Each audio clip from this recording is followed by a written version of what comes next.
Oke Bun, membahas tentang chipset MediaTek emang sedikit sulit buat dioprek Bun.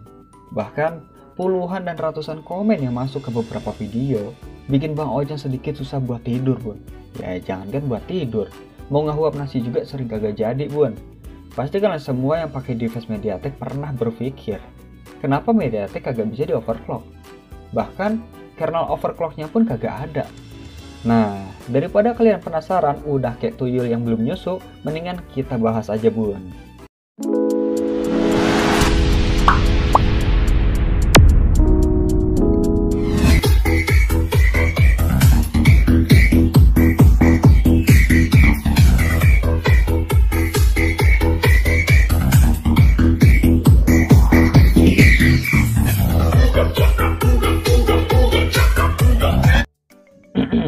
Oke, cek 123. Oke Bun, balik lagi sama gua Bang Ojan Santoso, seekor manusia yang sering sunatin kambing yang belum sub kerkep Bun.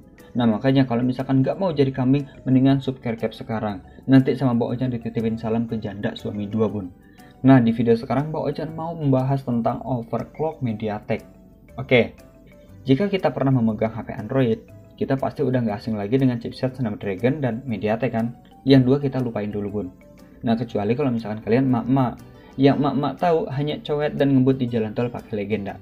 Nah kenapa di dunia oprek, chipset MediaTek itu selalu dibedain Bun? Emang apa sih kekurangan MediaTek?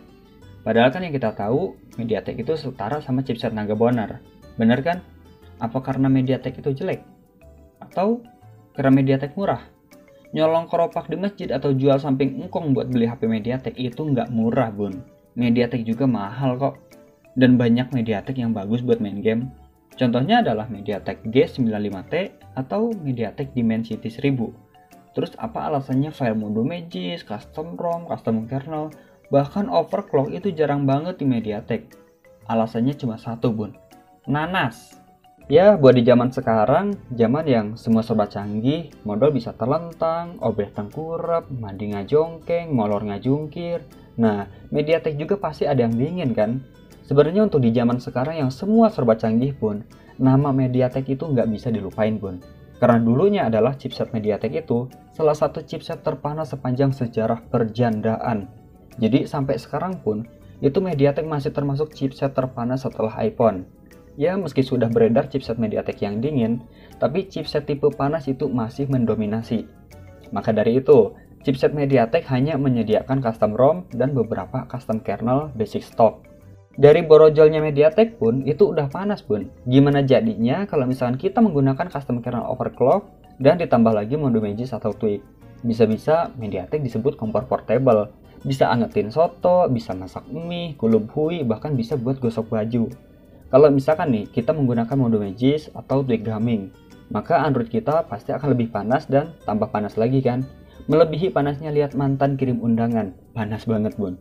Nah, gimana jadinya kalau kita terapkan ke chipset MediaTek? Nah, para pembuat mode Magis ataupun kernel custom buat MediaTek itu nggak mau ngambil resiko lebih Bun. Nggak mau membuat sebuah file ataupun mood yang bisa membahayakan atau merugikan orang lain Bun. Maka dari itu, para pengembang lebih memilih memodifikasi kode sumber dari chipset Snapdragon yang jauh lebih aman dan tidak terlalu berdampak negatif Bun. Sebenarnya MediaTek itu bukan chipset yang menyedihkan Bun. Malahan lebih menyedihkan lagi kalau misalkan kita mandangin muka sendiri di kaca, bahkan mata bisa kelilipan Bun. Jadi MediaTek dan Snapdragon itu setara, bahkan setara juga sama chipset-chipset yang lainnya. Yang tidak setara hanya sistem modifikasinya aja Bun. Ya meski chipset Snapdragon itu bisa dimodifikasi dan diatur sesuai kehayang, tapi ya tidak semua tipe Snapdragon bisa dimodifikasi Bun. Ada beberapa tipe Snapdragon yang benar-benar rawan buat dimodifikasi, jadi sama aja kayak chipset MediaTek. Sedangkan untuk chipset MediaTek yang paling gampang dimodifikasi adalah MediaTek seri G dan seri Dimensity. Karena kedua tipe MediaTek itu termasuk chipset yang dingin. Jadi MediaTek dan Snapdragon itu setara. Kagak ada yang lebih tinggi dan kagak ada juga yang lebih rendah. Tergantung kita yang menggunakannya Bun. Pengen pakai HP apa adanya atau pengen dimodifikasi lagi. Tapi kalau misalkan kita pengen modifikasi lagi, ya pilihan kita adalah chipset Snapdragon. Tapi kalau misalkan kita penggunaan sehari-hari tanpa modifikasi, ya pilihan kita MediaTek. Apalagi kalau misalkan kita lebih mengutamakan ke kamera. Nah, kekurangan chipset MediaTek adalah chipset tipe panas kan. Ya bukan berarti Snapdragon juga nggak ada kekurangannya, Bun. Nah, kekurangan dari chipset Snapdragon adalah render grafis yang kasar, Bun. Maksudnya kasar di sini bukan nyepak atau ngegaplok ya. Tapi di saat kalian bermain game dan berjalan di angka 60 fps, grafis dan gerakan karakter itu masih terlihat bergetar dan kurang halus, Bun.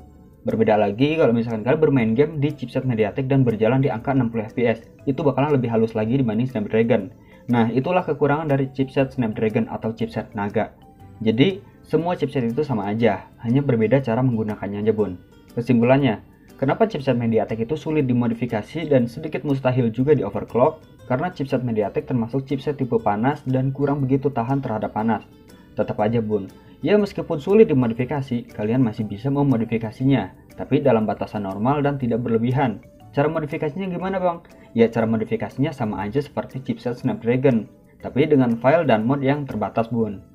Tapi buat kalian pengguna chipset MediaTek, jangan mau rongkol, Bun. Semua orang kan tahu, perangkat Android itu semakin berkembang dan semakin maju. Jadi, bakalan ada kesempatan buat MediaTek duduk di posisi yang sama dengan Snapdragon. Bang, untuk device Odoo dan Aviv gimana ke depannya? Kalau misalkan untuk device Odoo dan Aviv kayaknya gelap, Bun. Susah juga sih dijelasinnya. Harus tobat. Oke, semoga aja video pendek dari Bang Ojan ini bisa membuka mata batin kalian agar lebih bertobat lagi. Kok bertobat sih? Maksudnya lebih paham lagi tentang chipset MediaTek.